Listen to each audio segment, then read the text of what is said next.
Electrocast. Why take one vacation with the family when you could take all of them? With Royal Caribbean, you don't just go to the beach. You visit a private island and race down the tallest water slide in North America. You don't just go for a road trip. You ATV and zip line through the jungle. You don't just go somewhere new. You rappel down waterfalls and discover ancient temples. Because this isn't just any vacation. This is all the vacations. Come seek the Royal Caribbean. Ships Registry, Bahamas.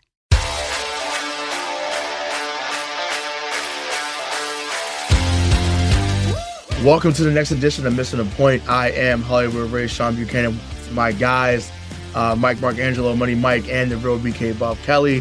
What's going on, guys? How y'all doing tonight?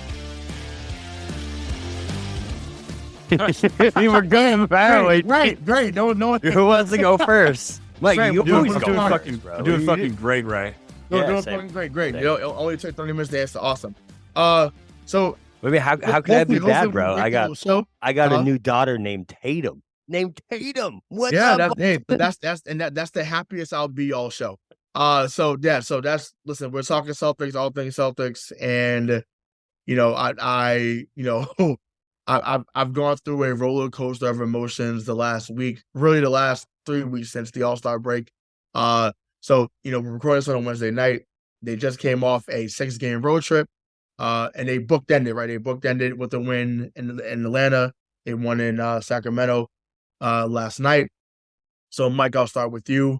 So you know, they end the road trip going 4-2, and it's funny because like the last time they had a nice road trip like this, you and I were on the show as well. So just what were your thoughts overall on the road trip, and just, you know, how do you feel about them overall right now? Yeah. Listen, I thought that the win last night made me feel a little bit better about the road trip. Obviously, I think 132-109 against a really good Sacramento, a surprising really good Sacramento team, and Tatum balled out. Right? I thought, 36 points.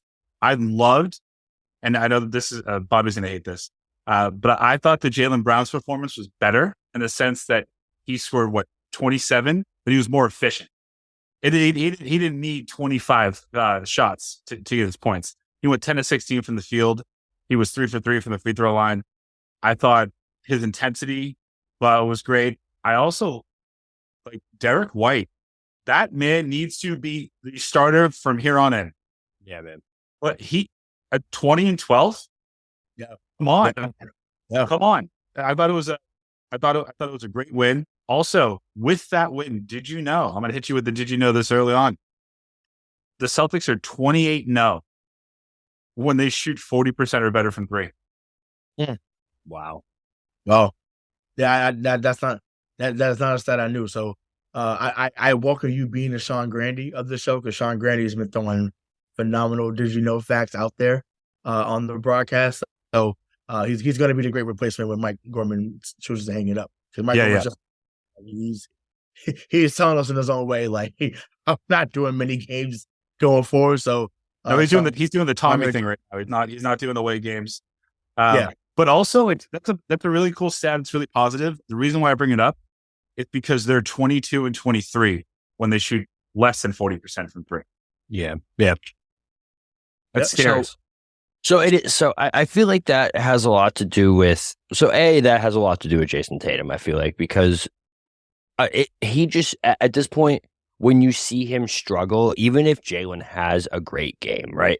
Because Jaylen's been better than Jayson Tatum this past month and a half. There's literally no arguing that fact. He has 100% been a better basketball player, but the Celtics have not been a better basketball team. You know what I mean? That's really what I keep coming back to. Is like, this team goes as Jayson Tatum goes. Like the past month and a half, we haven't seen that MVP Jayson Tatum performance really until last night. Last night was the first kind of time in the last month that we saw him actually take a game over and look like the Tatum we saw last year. And listen, I give Jaylen all the credit, but when this team is at their best is when Jayson Tatum is at their best. Jaylen Brown can ball out all he wants, but if Jayson Tatum isn't playing like that MVP guy, this team just doesn't function that way, because the way Joe Mazzulla runs it, the way that it was set up, everything about it revolves around that dude playing that type of basketball. You know what I mean? And we saw it the first 3-4 months of the season. So I just feel that's been the biggest thing that's come downhill in regards to the road trip. I just think it's a perfect microcosm of the past 2 months, because the 2 games they lost were Jaylen. I think Jaylen scored 40 in one of them, right? And it just seems like that's what the trend is going to be going forward to me. If Jayson Tatum is Jayson Tatum in the playoffs, we're going to be good. Yeah. If he's the guy we saw last night, we're all right. Yeah. If the Celtics are the team that we saw those 2 games, the one that stands out to me, it's not even in this road trip, it's that Knicks game. If that's the Celtics we get in the playoffs, I'm worried. But I don't want to hit that gaslighting yet, you know? Right. No, I mean, listen, the gas is fully lit on the side. I'm through the roof. But the thing is, right, with Tatum, and this is why, you know, when people say, oh, you know, people rather JB because of the, like you said, like Mike said, the energy, the the effort that he's given on a regular basis. But this team generally does not win when Jaylen Brown's the leading scorer. Yeah. Once again, he goes bananas against the Rockets. I think he has 43. Rockets, right? That's who it was. He had 40. Yeah, they couldn't, you know, they would have needed the 94 Rockets team to stop Jaylen Brown. That's how much he was tearing them up. But Tatum, I think, had 22. And once again, 22 was not a terrible number. It's an inefficient 22. That's right. That's exactly. So, yeah, you know what I'm saying? So when you're not affecting the game in other ways, yeah, it looks subpar. But the thing is, those type of games since the All-Star break, since he was so fucking pleased to get the All-Star record and Utah, he left his jump shot and he left his heart in Salt Lake City. And so that's the problem. Yeah, it is 100%. And to kind of back that up, and especially back up what Mike was saying earlier, that game is a microcosm of what's been wrong. You know what I mean? Because what's going on here? Something just started playing in my ear, my bad. Because if you look at that game, Tatum, Horford, White, and I want to say, I don't know who else played in that game. It was Griffin. I don't know who started that game, but they were a combined, I think it was like 2 or 3 of 15 to 20 from 3 in that game. Jaylen Brown was 4 of 10 from 3. So Jaylen had an efficient outing from 3-point. He shot 40%. He was good. He was 43 points. The rest of the team was just absolute hot garbage. And I just feel like because they all flow off of what Tatum does. And if Tatum's shooting 20% from 3, it sends the rest of the team into a downfall. I don't know why. I don't know why, but I just feel like that's the way it is. So here's my theory. I think Jayson Tatum, and I think Bobby and I have gone back and forth about this. I don't think tonight's going to be one of those shows. But the greats make everyone else great when they're having an off night. Right. Tatum doesn't do that. The team runs through him or dies through him. And primarily his shooting. Yeah. And that's an issue. No, it's not. He's still young. I know he's only 19. But nice. He still has time to develop that aspect of his game. Like the same criticism was given to Kobe until Powell got to LA for that second run that they went on. That he was selfish. Now, if you're going to be compared to Kobe Bryant, again, there are worse things to be compared to as a basketball player. Right. So that kind of leads into what I want to speak about with Tatum. So, and once again, it's like you've done this before.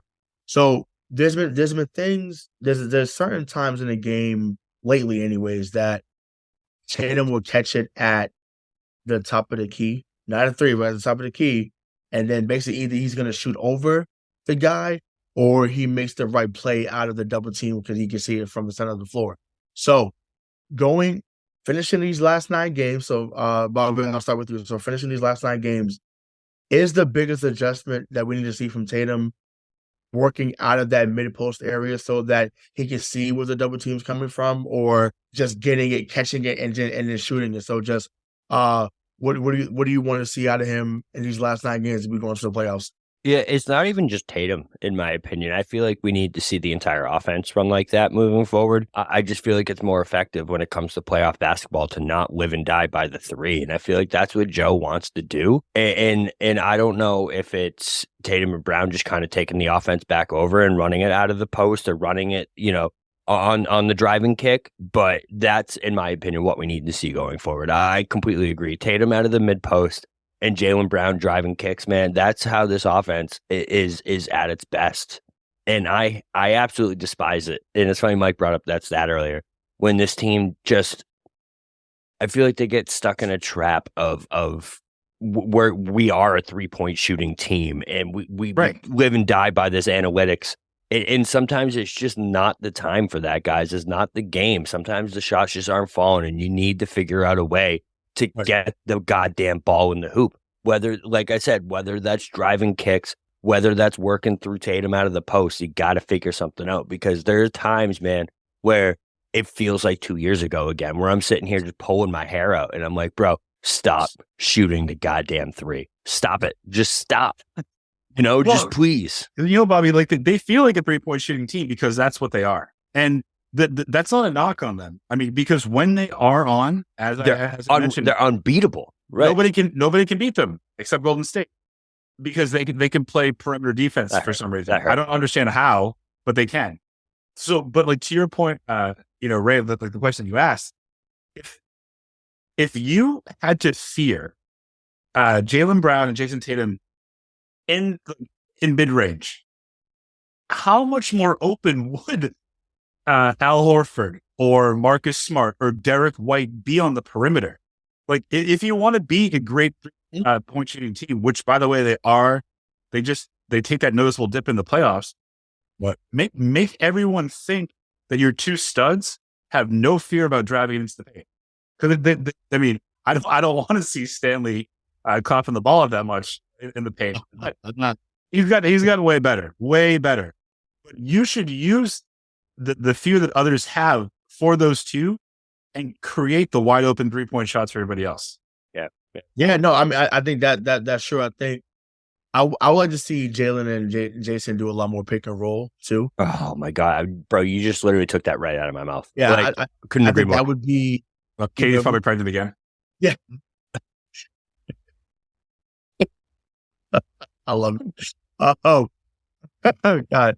Well, and anyways, we want to see them do more pick and roll. So if you remember back in the day, Steve Nash and Amari Stoudemire used to run a pick and roll, and teams didn't know how to guard it because obviously Nash was, draws from three, and then Amari would dunk on your head. So you didn't know which way to contest the play. So I would love to see them run that more. To Mike's point, Al Horford has rented out the corner office, and he's open all night from three. He's open. Derrick White open from three. So the corner office is there, and the space is available for rent. They just have to make sure that they do it every single time. Like I think about a couple of plays last night where Tatum was there in the post, right? Catches it. As soon as they saw Sabonis or Keegan Murray come over, and they teach you this even in youth league basketball. Your guy leaves, you cut immediately to the basket. So Tatum did. They got it to him, boom, and one, game over. And I was just like, oh, imagine what happens when you move the fucking ball and you move your legs to get to the basket. And it's easy for them when they do that. That's what was happening when they started off 21-5. So I'm just like, I don't understand why you go away from that. And it's like it's too much hero ball at times. We talked about this on the show religiously. You just have to have a balance. Score from three, score from the mid-range, get your layups. This team also misses too many fucking layups for my liking as well.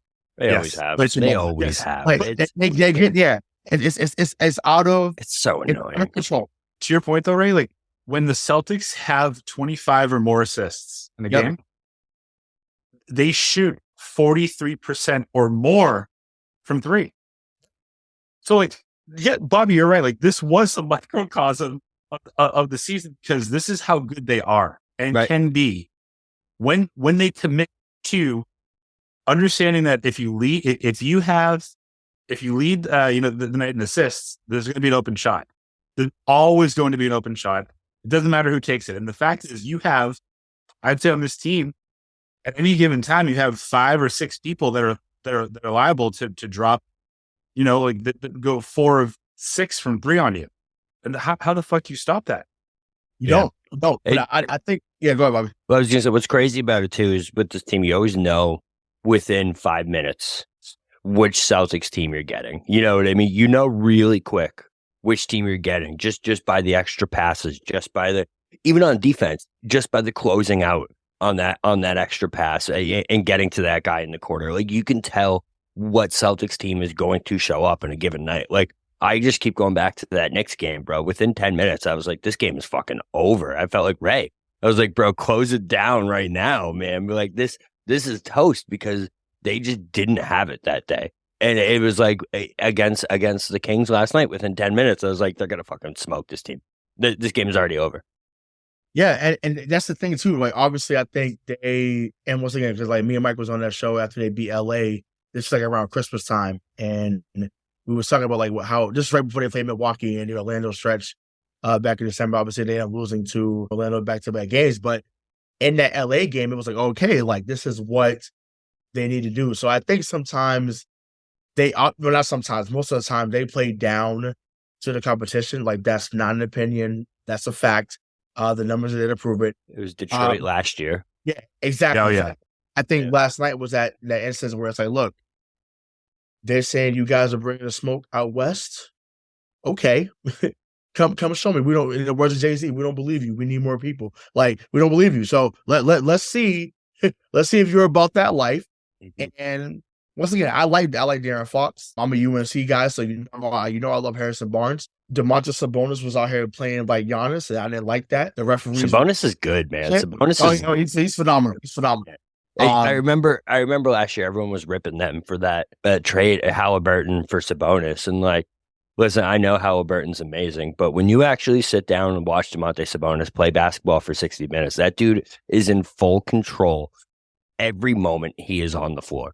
I love watching him play basketball. Yeah, he's everything. Like I said, we didn't see his father in his prime. Vetus. His father came late in Portland in his career, so we saw once he got big. We're seeing what young Sabonis would have been, and wow, the dude is a special talent. And like I said, I'm glad they were just able to get that win against a really improved team there in Sacramento. So, want to transition to the scheduling. It's funny, right? Because when Bobby and I did a schedule release show over the summer, we went into detail about some stuff, but we didn't really speak about what the impact of back-to-backs would be.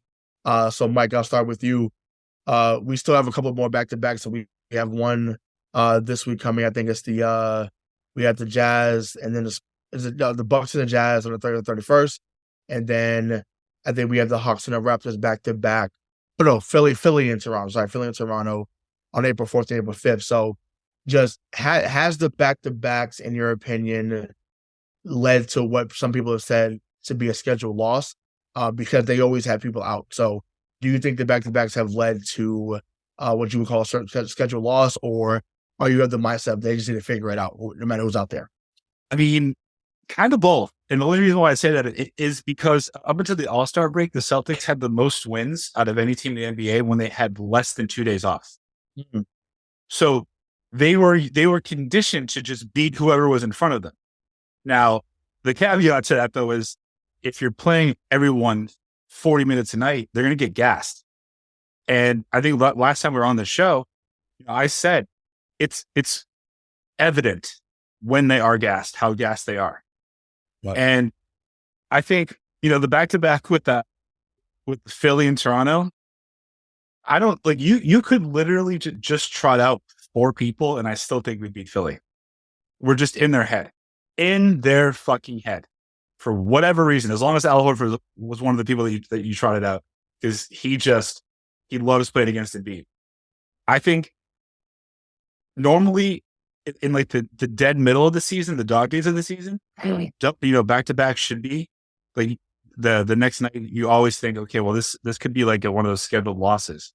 The problem that they ran into with with being so good for so long, and then coming out of the All-Star break, what are they 8-6 since the break? Mm-hmm. And every other team in the East is getting better or catching a hot streak. You can't do that. Now you put yourself in the position where you have to be on from here on in to secure the number 1 seed. Why take one vacation with the family when you could take all of them? With Royal Caribbean, you don't just go to the beach. You visit a private island and race down the tallest water slide in North America. You don't just go for a road trip. You ATV and zip line through the jungle. You don't just go somewhere new. You rappel down waterfalls and discover ancient temples. Because this isn't just any vacation. This is all the vacations. Come seek the Royal Caribbean. Ships Registry, Bahamas. Not even to secure the number 1 seed, bro. To secure the number 2 seed. Not worried about Philly. Like Game 7 in Philly doesn't matter. Yeah, but I mean, that first round matchup kind of matters a little bit. You know what I mean? Like, I would much rather face the Heat, the Hawks, the Raptors, the Bulls, or the Pacers. I guess the Nets kind of suck too. So, all right, never mind. I think we can beat the Nets. That's the thing, right? We're saying, oh, they'll beat the Nets, they'll beat whoever. I said this on one of my Twitter rants recently.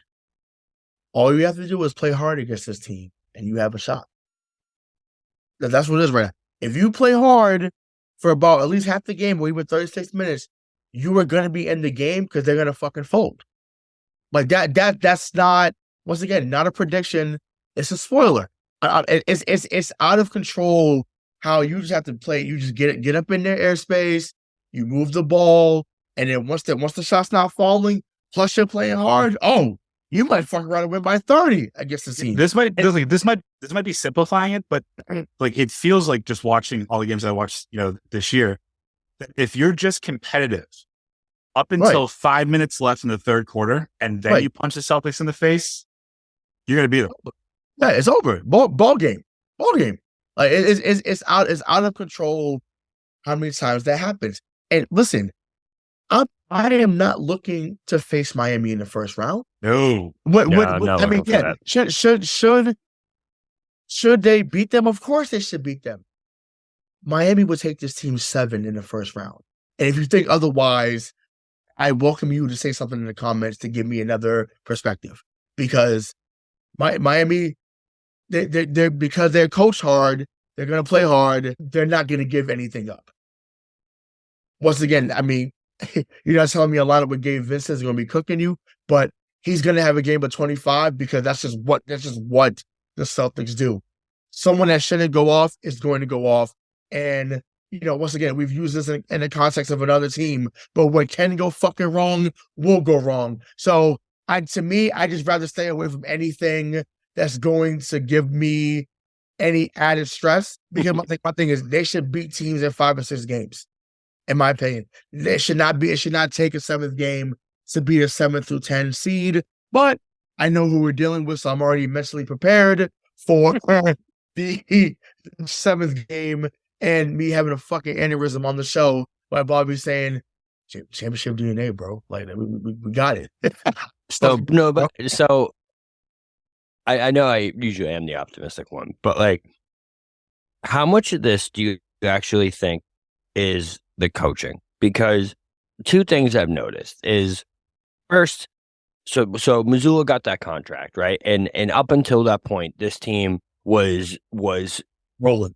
One of the best teams in the best team in the NBA, right? Ever since that contract happened, and ever since Tatum came out and said Udoka will always be his favorite coach, something seems off. Am I crazy for thinking that? Because it literally, since that moment, this team they lost those 2 Magic games in a row. They've done things that are just mind-boggling that I don't think an Udoka coach team, at least at the end of last year, would be doing right now. So do you think that this actually just, comes back to our fear at the beginning of this season, that actually might end up taking this team through all the ups and downs of this season, through the highest of highs? Because we were on cloud 9 at one point with Mazzulla. We were like, all right, you know what? We're good. We don't need. I think we might have needed him, guys. In my opinion, I feel like he gave this team a real fire under their ass. Go ahead, Mike. Yeah. I think it just looks like this team thought, like in the first half of the year, up until the All-Star break, let's call it, that they needed to prove something to the rest of the league, saying that they are this good, and they want everyone to remember them and put some fucking respect behind their name. The problem here, though, is that they thought that the All-Star game was their coronation. It isn't. It's the finals. And I think, Tatum falling out of the All-Star game. I think that they signed Mazzulla to the extension because they realized that he was going to be the coach of the All-Star game, and they didn't want another franchise coaching him. Which, sure, but you have not done anything yet. Like this core, the reason why they were on such a tear, in my opinion, before the break, was because they had tasted the finals. They know what it took to get there, and they would be goddamned if they were not going to get back there again. Right. And then everybody started talking, yours truly included, saying that there ain't a team out there that can beat them. Like it's going to be Golden State and them in the finals again. And then they started to believe it. Right. So, yeah, I think that Tatum saying that Ime is his favorite coach, I don't think that carries any weight. I would say, I think that Mazzulla would probably say that, Ime was his favorite boss. Same thing. Doesn't matter. Yep. He still needs to know when to call a fucking timeout, when to stop a run. Yeah, and that's my biggest concern. Now, people have not heard me give him praise, regardless of what platform I've been on. But the offense has been better under Mazzulla overall. They got so good last year because they defended the hell out of you. Like you were not scoring on us at this point last year. It was just like you were lucky to crack 100 against us last year at this point of the year. Right now, it looks like a layup line. Right now, getting 100 against us. But right, so but I wanna make this next statement because it's once again it's not original because it's been said, but I want to reiterate it to our audience and our listeners. No Rob, no ring. It's that simple. You said it looked easy last night, Mike. That's why it looked easy. When he's out there, once again, he's not going to get 20 and 10, but when he's out there, I think he got 8 rebounds last night off the bench. 8 rebounds. And those 8 rebounds will become offensive rebounds last week. Like, all these 4 would have been offensive rebounds. That's 4 possessions. You don't know how the game changes in that moment. So to speak to what Joe has done, if I'm him, once again, I don't know what's being told behind the scenes. I'm not starting Rob the rest of the year, including the playoffs. He's coming off the bench until we get to the finals. Whatever, but if you wanted him to end the game with the starters, cool. Excuse me, but you saw the 8-man rotation last night. That's what it should be. Smart, White, Tatum, Brown, Al, and then it's Malcolm, Grant, Rob, and then maybe if you need Hauser for a few seconds or you need Blake for a few bit, but that's the 8 and 9 guys there. But back to the thing with Joe. Like I said, the timeout thing is a concern of mine. I said early on, and our own Joe was like, no, like just give it time, And I'm like, I seen it early on. I'm like, yo, it's not about right now.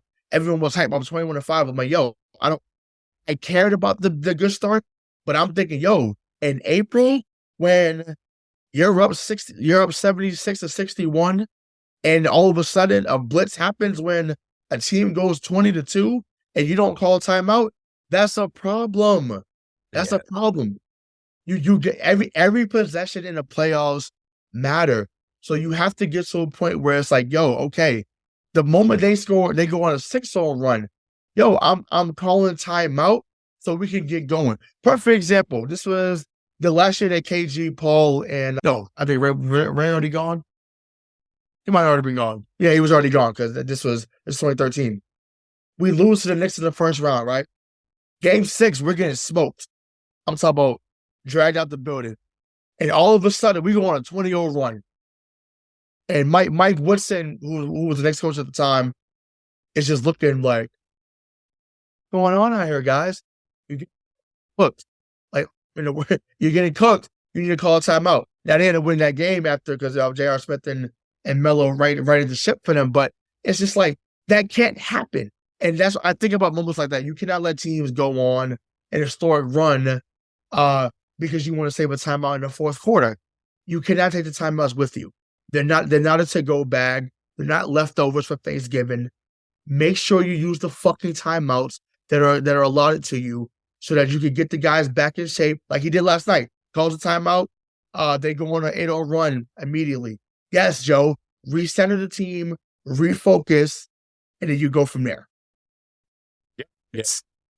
I've always been like a big proponent of like the coaching in the NBA doesn't matter unless you're in a situation like this. Like, let's just if Ime was the coach of the Nets last year, the Celtics don't sweep them in the first round, but it just doesn't happen. But coaching matters in pivotal spots, and my fear now is with this team that made it there last year. They think that that's their destiny this year. Which, by the way, like they should feel that way because of how well they played. But the coach can't feel that way. He needs to know what to actually say. You know what? To your point, Ray, like you're up 16. The minute that they score 9 in a row, you call a timeout. That's it. Like you're still going. This is going to be a 2-possession game. Yeah, and I keep in my head. I keep popping over to March Madness because like. I've never seen more up and down pivotal runs in my entire life than you do in the game of college basketball. And you know what every coach in the history of college basketball does? When you see that shit start happening, they call a fucking timeout. You can predict that shit. You know what I mean? Like they score that 8-0, they get that 10th bucket to make it a 4-point game. You're like, timeout, timeout. And every fucking time they call a fucking timeout. The only person that I've had to sit there for multiple possessions and be like, fucking timeout, what have we? Is Joe Mazzulla. So yeah, like that's it. He's the only fucking one, man. Like, it's pathetic. It's just like once again, I think overall he's done a good job. Once again, 50. Listen, a singular win is hard to come by in the NBA. It's hard. It's hard. So to win 50 is a phenomenal feat. It's great. However, there's certain nuances of the game that has to be figured out. It's just that simple. And I'm hoping, also, I know we just lost Damon Stoudemire. Congrats to him for getting a job down at Georgia Tech. I feel like that hurts a little bit. Oh, of course it does. Of course it does. He was Ime's main guy. Obviously, Will Hardy's over in Utah. And that's another thing, too. People are going to watch that tape that Utah did against Tatum. No, to go 0-4 in the second half, like, Will Hardy took about the fucking game completely. So if you don't think teams are going to be watching that and say, okay, well, we can put 2 on him here, we can do this, we can do that. Like, so scheme guys open. And for the love of God, please start designing other ATOs. He has Tatum all the way at the other side of the backcourt. Everybody knows what's happening in that moment. And once again, you stole it from Horseshoe, you stole it from Brad. I remember that play they did in Indiana, and it worked a few times. I remember it worked. It worked in Charlotte too. It was great plays. You gotta draw something else up. Like, so whether you have Tatum as the inbounder, whether you have JB as the inbounder, you give it back to them. Like, there's so many other ways and so many other actions you can do. Maybe they're saving it for the playoffs. Maybe that's my hope. I'm hoping, because right now it's like you're at the 10 feet level in the pool and you're in there like this. Like you basically you drown it right now. And you fighting for air. That should not be the case. So that kind of sets me up for exactly what I was just thinking, where last year at this time, right, we weren't thinking like, you know, and again, for all the Celtics fans out there, they're going to rip us for being so negative about like a number 2 seed in the fucking East. Like, listen, it's just the vibes of this team are so different, because last year, right, this team could shoot 20% from 3. This team could shoot 38% from the field and still win a fucking game 98-84 because they just absolutely dominated you on defense. Right. This team doesn't have that vibe. I don't feel like we can have a shit night on the offensive side, because we had this conversation so many times last year where it's like, listen, it doesn't matter how we shoot because you're not fucking scoring on us. That's not what's happening this year. You know what I mean? And we all just keep going back to that dangerous fucking line that we've heard from this team, that we've heard in this city so many times. they'll turn it on in the playoffs. They'll do this in the playoffs. That doesn't fucking work. It never has, and it never will. All right. We've seen it from so many teams. Remember the Kyrie? They'll turn it on in the play. They haven't earned. They just haven't earned that yet. Like Golden State has earned that. You can go 7-30 on the road, and nobody wants to play you still. Why? Because you were a fucking wagon for 4 out of 6 years. Like what? 8 years ago, you took a little break, and then the minute the band's back together, you win the finals. Literally, like, right? It's like the reunion tour. Clay had been full strength for like 2.5 weeks. You know, right. No, Ridiculous.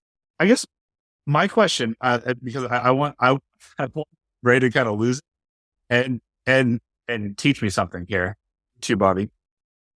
If everyone on this team is the same, and they can't play defense now, but they could last year, and Mazzulla worked under Ime, what the fuck is going on?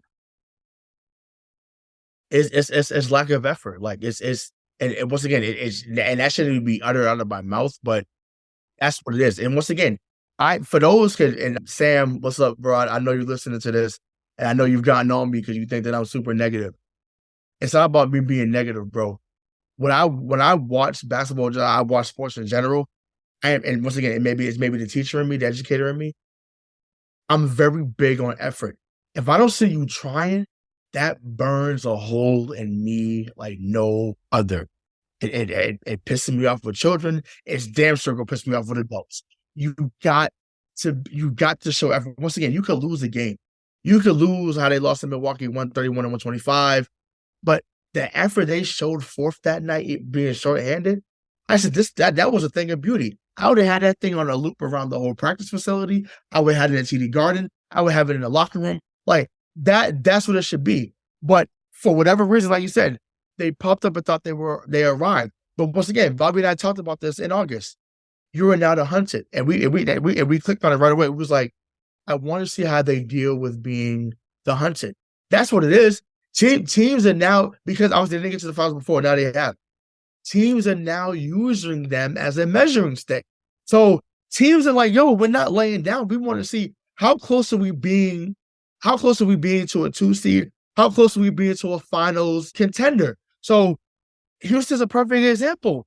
They're not playing for anything. But when young guys like Jaylen Green, well, Sengun didn't play the night, which that's an indictment on Steven Silas because Sengun just baby Jokic. I don't know what the fuck you doing down there, but you need to wake up. That's fucking awesome, bro. Man, that dude is amazing. But yeah, he's so good. But it's just like we probably would have lost by 30. I jerk off to Sengun highlights at night time. Yeah, he's that's what I go to bed to. Katie's pregnant again. I know, but that's. I just think that I lost my train of thought saying that, but I don't know. But is it a lack of effort, right? Like on the player, it's the effort slash being like you're part of being the hunted. That's what I'm talking about. You're being the hunted. So when you are the hunted, it's like, yo, at some point, teams are not just gonna lay down. They want to make sure that they, like I said, that they give their best to see how they measure up against you. So it's really that simple to me. There could be more, and I'm willing to hear if you have another perspective, Bobby and Mike. But that's just the first thing that comes to mind when I think about that. I mean, if it's an effort thing, right? I mean, that just comes right back to coaching, man. There's nothing, never more in a professional environment, in any kind of environment where you have people that are at the top of their game, right? That are the best at what they do, and you have them not giving effort. To me, that goes right back on management immediately. It goes right back to who is leading that team, who is the person in charge of that team, and what is the message that they're giving to them.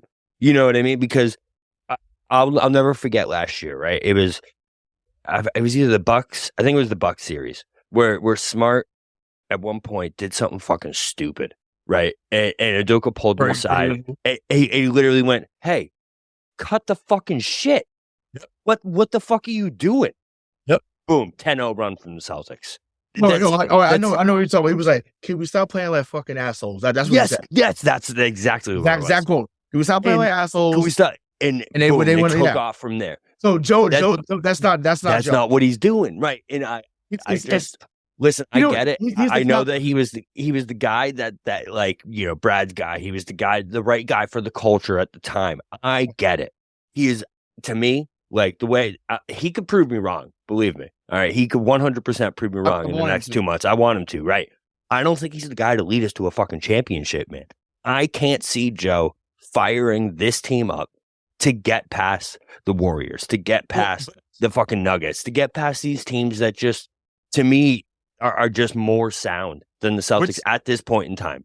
Wouldn't the equivalent for like Mazzulla is, you know, you guys want to stop playing like assholes? That's what Ime said. Like, couldn't Mazzulla and like, we know he's dry, his sense of humor, just be like, all right, well, I guess we're going home tonight. You guys want to play? Cool. Like, that should fire them up the same. That's great. So that's funny you said that, right? What show was I watching? Oh, NBA Open Court. So Phil Jackson did that to the Laker team that came back against Portland in the 2000 conference finals. I've seen that mic'd up, I think. Yeah, he said, you guys had a great season. The team just seems to be better. See you guys in October, and just walks off. And so Shaq goes, like, what? Like we got him? Like, we not going to win? And then I guess him, Kobe, and Fisher was like, man, fuck that. We about to go back and win. And next thing you know, you see the famous play, the love to Shaq. You know, years home, game over, right? That's so iconic. That's one of the best, man. I would love to hear Tatum to Brown on the alley-oop, timeout, like that. That would be phenomenal. I just don't see Joe doing that. That would be so awesome. Yeah, that'd be great, man. I don't see it from him. He's Jayson. Right, I feel like I'm living through fucking Jayson Garrett all over again, man. He's going to chew his gum. He's going to say, you know, so I'm just going to tell him I love him. Really. And I would love to fucking win, Joe. Listen, I don't care about how guys feel. Once again, I want guys to feel their best, like, you know, health-wise. But I'm not telling a player I love them after you mouth, I bet I made both. Like, you bet you made both, so and you miss them. Like, what? Like, I said, I've been mad. Like, when Mike asked me that question, what was worse a few weeks ago, like, I almost blew a fucking gasket on the show. I couldn't believe one. I'm like, it shouldn't be compared because it's terrible. It was just off. I'll take a blown lead over that bullshit any day. Like, so we talked about that. I was like, wow. And that's saying a lot knowing me. Like, have you ever seen anything like that in your entire life? Oh. I've never seen anything like that in my entire life. Ever. So bad. Do you think he cringes about that in the shower every morning? He should. No, until I want to be clear, because I've said this. I don't want him playing, but clearly he has to play. The Chili's. Until he has but Derrick White doesn't in the fourth. What the fuck? You know what? I can't believe we got this far. I'm so glad. That can't fucking happen. Listen, those that are defending, and I'm sorry, because I know I'm supposed to be hosting this. I'm sorry, but I can't believe that you have a guy. Once again, Mike gave you the beautiful stats at the beginning. 20, I think 12 and 8 last night in Sacramento. The game before, he doesn't play the fourth quarter. Not a minute. Again, not one. White and Broderick should be together. If you got spun up there, what are you doing, Joe? What are you doing? That's the shit I'm talking about. Yeah, that's the shit I'm talking about. It's wild. It's just like it's wild. It's shit that like you shouldn't be doing with 9 games left in the fucking season. You know what I mean? There's teams that are ready for a championship run, and that was us last year. You know what I mean? Where shit was firing in all cylinders, where we knew who the fucking rotation was. That shit was set. You know what I mean? There was no doubt who it was. You knew who was in crunch time. You knew all this shit. It was fucking set up. It was there. We didn't know we were gonna make the run yet, but we had some optimism, right? We feeling good about the team going into the playoffs. He may play guys. There's just no fucking. That's what Joe's trying to do. He's the first time he did it was last night. Oh, you beat the guys by 20. Imagine that. Listen, as much as I've liked what Mike Muscala has given, as much as I like what Luke Cornett has done at times, they should have the same amount of points as me, you, and Mike in the playoffs. 0. Unless there's a caveat, unless it's Geno time and they're blowing the opponent out. That's when they can come into the game. Geno time. I am not. That's for you, Celtic Nation. I'm not comfortable with seeing those guys on the floor. Yeah. Anybody beyond Blake, like, once again, I'm hoping we could get Gallo back too. You know, do you think he could do something, Mike? Danilo Gallinari? Do you think he could do something in the playoffs? Yes. I mean, absolutely. He's by all accounts, he's a great shooter. Yep. You have to worry about him. So if he comes back, I didn't add a bonus, but like the difference between last year and this year, aside from the fact that we're scoring 6 more points per game, but we're allowing 9 points more per game. That's I care. Is Rob? Last year Rob was Time Lord. This year he's missed Time Lord. Like, you don't know how much you can depend on him and how much weight you can put on him, because when he is healthy, like we've all said this, when you know he's healthy and he's on, it's hard to beat this team. Yep. Really fucking hard, unless you're the Warriors. But it's really fucking hard. 4 years now. 4 years we've been saying that. Well,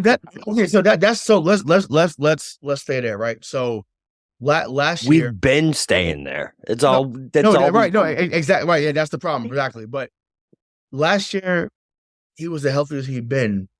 We dominated, right? And it goes back to what I said earlier: no Rob, no ring. When he's locked in and healthy, this team is different. Because he's a threat at the rim, and it gives us that spacing. It adds to the spacing. And then 2, he eliminates shots at the rim. Once again, it may not always be a block, but he eliminates them. And Mike, I'll come back to you. I want to see your thoughts. Once again, you don't have to give me a player, but you just give me your thoughts on this. Because of the availability not being what it should be or could be for Rob, is it time to move on for him in the offseason? Like, the head says yes, but the heart says no, right? Like, he is, we said this before, he's just like a taller, slightly darker Jimmy G. When he's there, man, like, your team will get to the championship. Yep. You will. And his potential is there. It's just that his injuries are always knee or leg related. Yep. And that is not a good sign for a young big. Yep. It's not. Like, that's hard to do. Like, so if you could guarantee his health, yeah, you keep him, but you can't.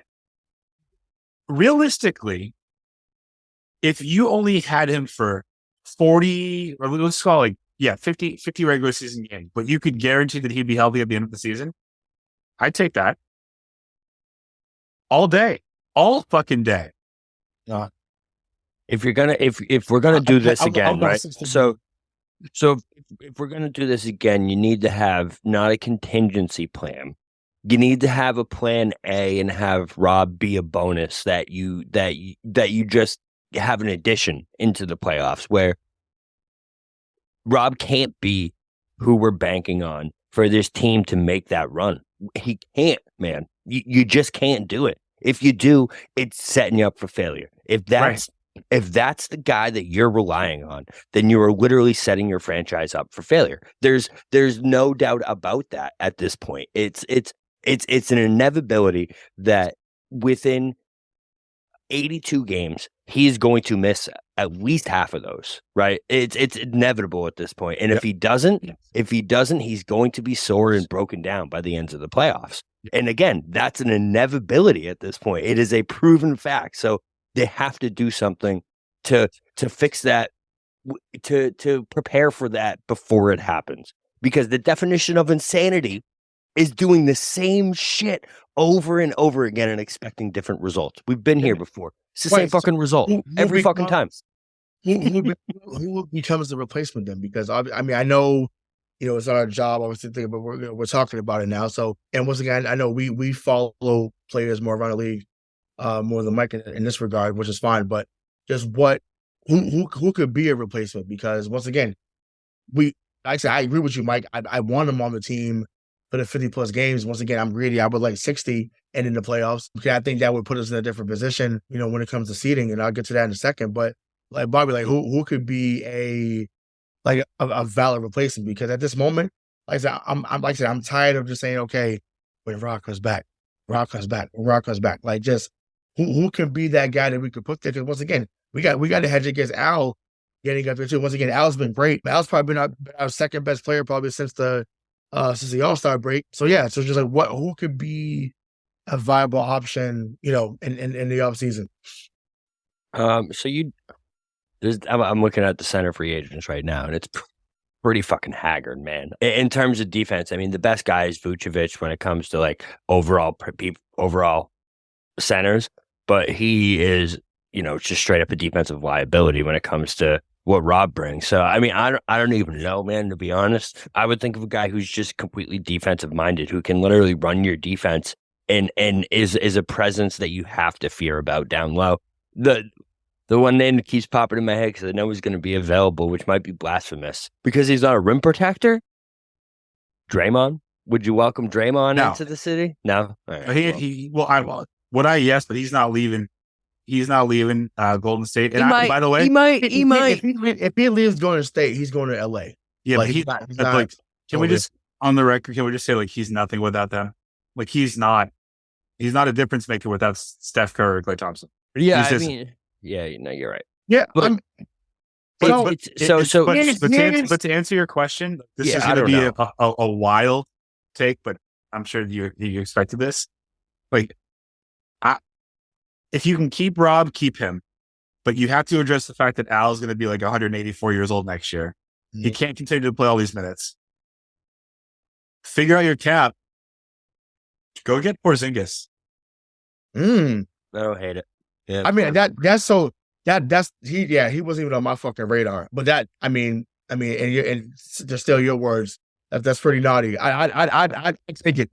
But again, that's a defensive he's defensive liability too. I mean, it's no, but if he Anthony Edwards said it best. He said Porzingis, I can't get around him. Like he gets a rim, and Anthony Edwards is someone that could get him on anybody in this league. What about Miles Turner? What about Miles Turner? Who? Miles Turner. Sure, it's a name we've been talking about for years. He'll be forever, he'll be forever brought up. But I'll continue on the Porzingis thing for a second, right? He's back. Like he's back. It doesn't get shown as much because he's playing in Washington and they're not as good this season. When you can get 20 and 8 and 2, even on a messed up leg, I'll take that. Once again, he's out there. You know what? You're right. I'll take him. He's out there. So and he shoots. I don't know. I feel like you almost have to give up Rob to get him in that moment. You have to get someone to take Al's contract. Well, remember they dropped his because they signed him to an extension, and so his money went down. He's not getting that $27 million anymore, but unless this is the final year of it, I'm not sure. But I know he signed an extension too. So I mean, once again, if you want to do a sign and trade and you give Grant and you send him down to Washington, and to me, like I said, that's the only way. Once again, if you can find a way to package like Grant, Pritchard, J.D. Davison, and like another first rounder to Washington, yeah, do it. Yeah, I feel like Grant's meant for the Wizards. Yeah, I mean, listen, look what Kuzma's done. I mean, Kuzma's a better player, but I see what Kuzma's done in Washington. Grant could do the same thing. He could. Once again, I just don't want him here. I'm done with seeing him in a Southern uniform. I think he's a great guy. I met him at CD Garden. Always pleasant. That's not my problem. Just had to make one of those two, man. Just fuck him. But just one fucking free throw, bro. One free throw, and we're sort of fucking one seed. But it's okay. Watch me make both of these. Quang. If you can make the cap work, right? And if Porzingis fills the need for both Al and Rob. This year, Porzingis he's doing way better at shot blocking. He's averaging, like you said, almost 9 rebounds a game, 22 points a game. And oh, by the way, Mazzulla is not able to get these people to actually play defense. He's shooting 39% from three. That's what Al does. Yep, exactly. Correct. So I mean, he is making $33 million this year. Hey, you want to win or you want to go home? You know, Well, I'm with you. I'm with you. I just want him to play defense. That's all I want. No facts. But so I'm play gonna, defense, please. I'm gonna give a way less sexier pick than what Mike just said. I'd go with someone like Thomas Bryant. I like Thomas Bryant. I was gonna say him. I think that he shoots the three okay. He's not better than Al when it comes to 3-point shooter, but just someone that can be defensively sound. That's what you need. Someone like a Dwayne Dedman, someone like that. Like you need someone that can be, a stabilizer force down there. Once someone that's not going to get you 20 and 10, obviously. But you have to make sure that they are going to be out there and be healthy, so on and so forth. So I'm hoping that they address that. That's been the biggest indictment of Brad's tenure as GM. Once again, bringing Al was back because bringing back Al was phenomenal. And once again, like what Mazzulla has done, I just think obviously they were going to get Proto based off what Toronto ended up giving him, but maybe you got the OG Anunoby. Once again, he's not a center. Chris Boucher, like there's plenty of names that's out there that they can sign for the mid-level exception, the biannual exception. Like so, there's a lot of stuff out there that they can actually do, going forward. So, but either way, it needs to be addressed because if not, they will have the same amount of rings as us, and that's 0. Mike's only a champion here right now because Mike has a ring. You're next, Bobby. Keep that on the down low, right? I did it backwards. He's gonna tie the twos. Okay, what happens, brother? Sorry. That's a fact. No. One of my vows is gonna be like I promise to never have any more children. I vowed to never have any more children. There you go. I love it. So, as we mentioned earlier, so the Celtics have 9 games left in the regular season. They currently stand at 50-23. So, Bobby, I'll start with you. Just what is a realistic close to you look like in these final 9 games? So, just give a record, and then just like what do you want to see from them as they close out the regular season? Let me who's on the 10. Let's see this. Hang on. You got all right. So let's just do this, Bobby. Ready? Indiana versus Indy. They better fucking win that game. Versus San Antonio.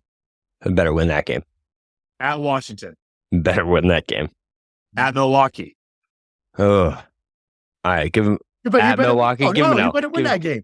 You better win it. You forfeited that game before the All-Star break. You're right. You better win that game. Yeah, you better win that. All right. Versus Utah. Better win that fucking game. I think that's a loss. Not better. Do you think they will? Oh, so back to back after Milwaukee? Yeah, you're right. I think they lose that's probably a no. Yeah. All right. Then you get Philly. Win. I think that's a loss. Stop. I think they win. Nah, stop. You know you did not think they lose that game. Philly. No, listen. Are we the better team? Obviously. What I'm saying for that particular that night, might have a 3 seed on the line. I think Philly was that game that night. All right. Toronto. Win. Toronto. Win. Atlanta. Lost because I think we'll have the 2 seed or whatever locked by then. So they won't. Right, so pause, Bobby. That is exactly the shit I'm talking about.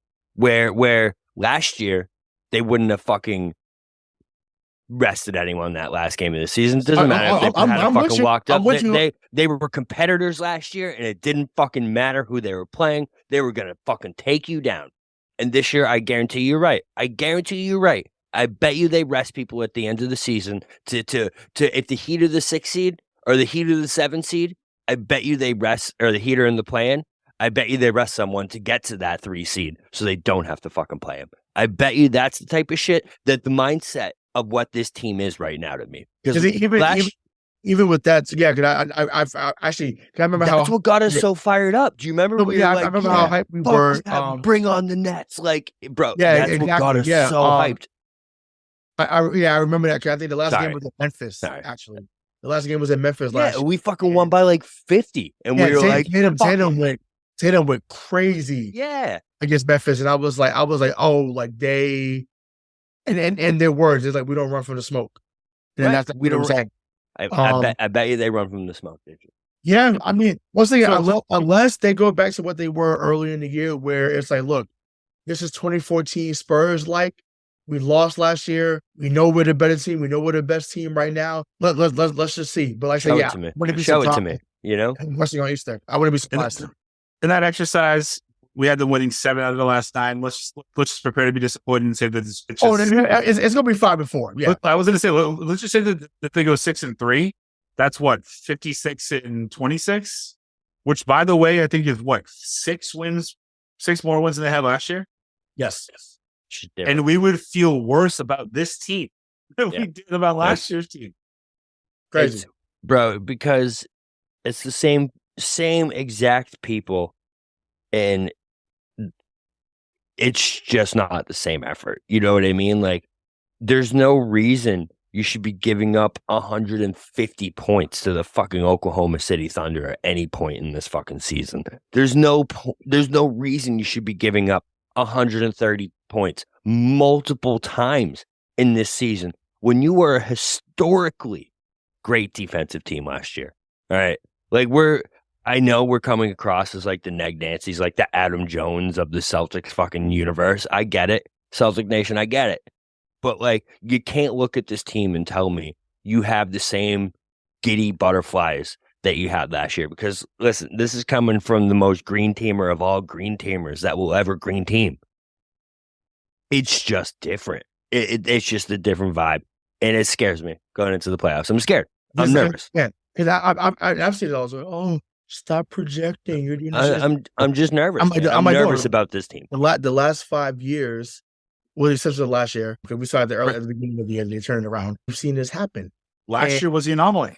Right. And this is almost like, you know what? I do think the year that we shut down, like the year shut down in 2020, I do think that would have been a little different with, because like I said, the way Kemba was playing early on was an all-star. And then, they kind of, obviously, the pandemic shut everything down. I do think that team was a little bit different per se. Tatum couldn't dunk, so. Huh? Tatum couldn't dunk, so. Right, exactly. But I just feel like the way they had played, I feel like they had finally, they got better. Once again, they got back. Is that a throwback to the Bam stuff? That's when Bobby had his phenomenal. That hurt, man. That was a phenomenal play. But Bobby was wearing his Raptor onesie at that point in time. He loved Toronto. Loved him. Yo, shout out to the OG listeners that remember the Raptor rants, the Raptor love that we were giving on this show. And then just Bobby and D going back and forth about it. Because once again, they were very good at that time. This is Fred VanVleet, bro. Come on. Put some respect to the name. Phenomenal. Phenomenal talent. My favorite moment was just like, I think Mike was just like, Marcus Smart can't fucking shoot. And then Marcus Smart hit 5 threes in a row. Sure. He was he's like, I'm fucking, he's like, of course. He's like, I talk about how the man can't fucking shoot to save his life. And then he saves us. Game 2. It went crazy. You asked him about the last 9 games, in my opinion, because your overall question is, does the 1 seed matter? Yes. Only if Game 7 is in Milwaukee. But it will be though. Like, it's not like who's going to beat them in the first round? No. So if we finish right now and we think that we're going to do what we're going to do, it will be us versus the Bucks in the Eastern Conference Finals, let's say. Yeah. And I don't want to go in there Game 7. I don't trust the reps. I don't trust. I feel you. I think. Ironically, we have the best road record in the league. But what's crazy though, and I told the story last year, and it's relevant to this conversation. I remember seeing them lose Game 5, and that building. If you could have just pushed some, you could have poked the finger of doom. If you could have poked them over, they just would have fell over. They were so distraught walking out of there Game 5. And I remember going downstairs, I'm getting my stuff out my locker. Even my coworkers damn, season over, we ain't gonna see y'all no more. The Bruins gone. And so I'm like, man, fuck that. See y'all Sunday. Get the stuff. See you Sunday. I said, you've been waiting for a Tatum game. It's coming. See you Sunday. And lo and behold, he come in there 46, 11, and whatever, 7 that night. That man was like, I'm not walking out of here like this. So that's going to happen at some point. I hope it fucking happens in the Eastern Conference Finals. That'd be fucking amazing. You can't worry about a Game 7, Mike, if you don't get there. So my thing is, figure it out before Game 7. You don't have to worry about getting up there. Yeah, but like the only thing that matters to me, the only time that the 1 seed would matter is it's in the case that we play Milwaukee, because again, I'm on record. This is recorded. You could play 7 games in Philly. We're winning 6 of them. I like that. Yeah. I mean, I agree. Yeah. No, it's true. It's true. I just feel like the way we played Milwaukee this year, in general, is better than what we played them last year. Once again, to come in there with the C team, not the B team, the C team, and you lose by 6, you take them to overtime. They better, like, if it, and honestly, and I'm lying when I say this. I know I'm saying it's total hyperbole.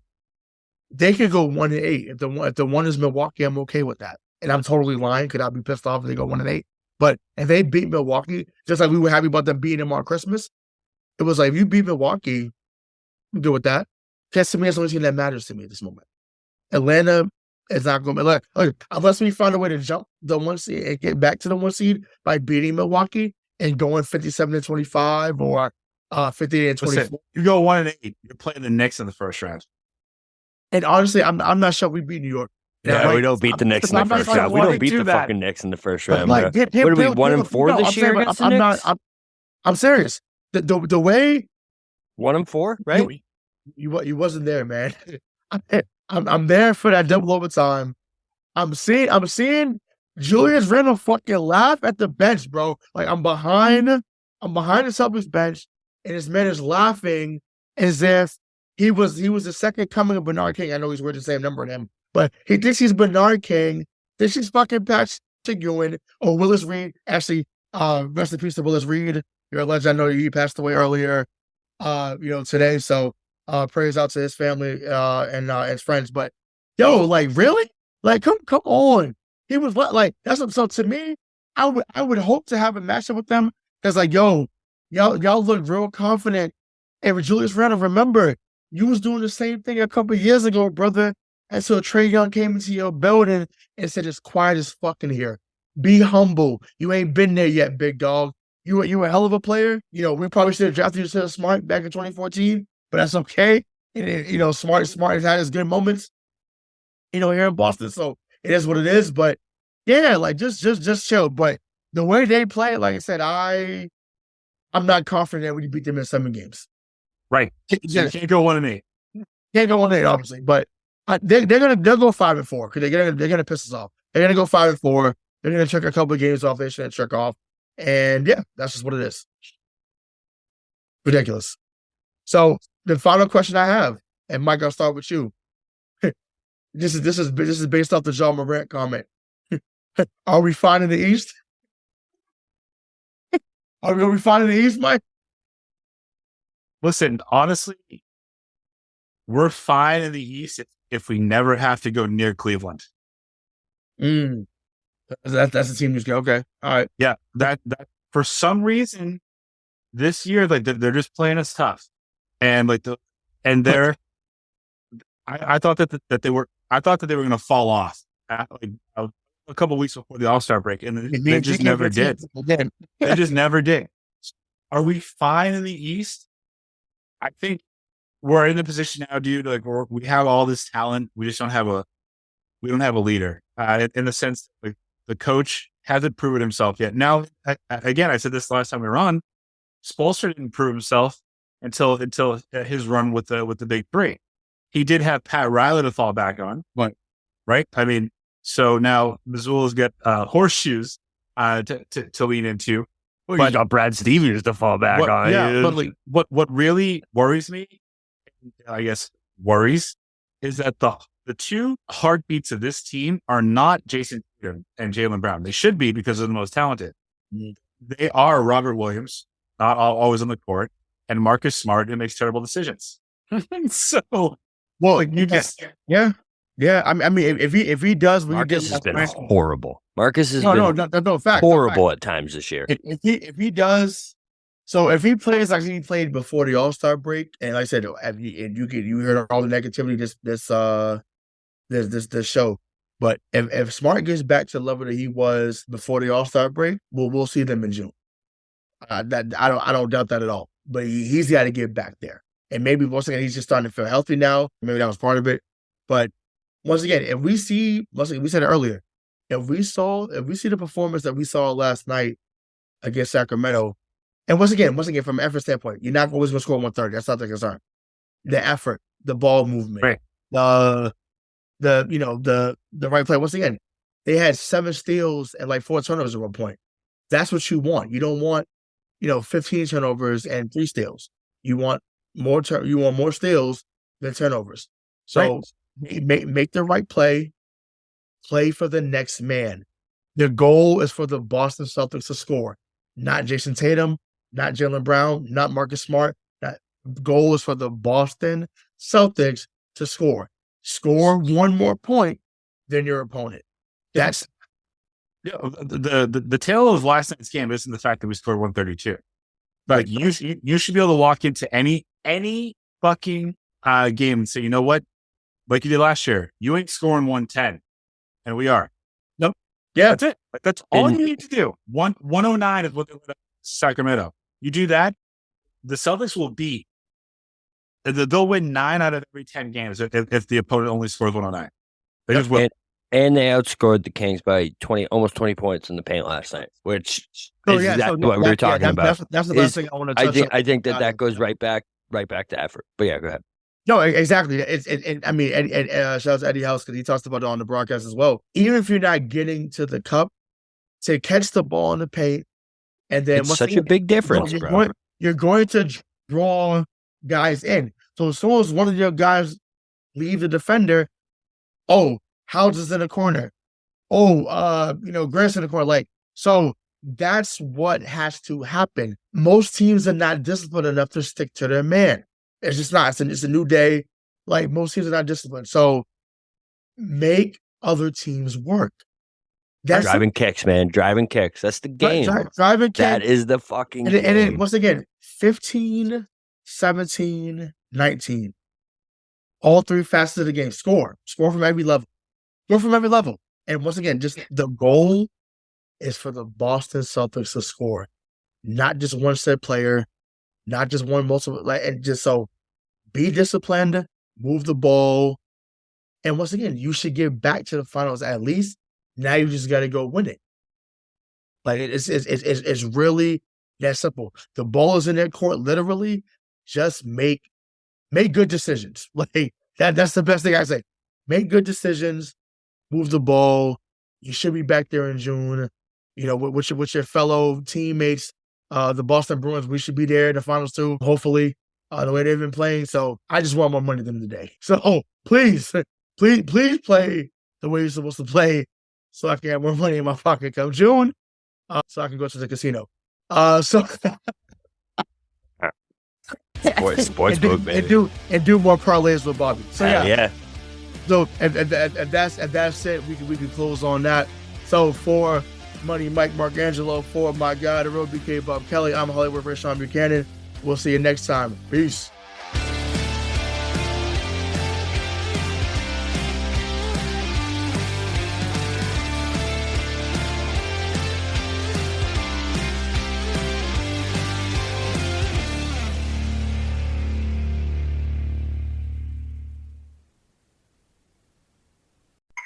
Hey, what's happening out there, everybody? This is Lawrence Ross, and I'd like to tell you a little bit about my podcast, The Lawrence Ross Show. Egomaniac. It's a 2-hour weekly exploration into my mind. I also do sketches, celebrity impersonations. You're out of order! And I also do song parodies. Not too shabby for a blind guy. Not only are you visually impaired, but you are geographically impaired. New episodes are released every Friday. Check it out on your favorite podcasting platform or listen to it here on Society 13 on Electrocast. Hey there, I'm DC. I host the rock podcast, Back to the Arena, The Interviews. It's about a 30-minute podcast where I talk one-on-one with a band who has released new music. You can find us on all the best podcast sites like Spotify, Apple, Google, iHeartRadio, and more. If you're a rock fan like me, subscribe today to Back to the Arena, The Interview. Electricast. Electricast.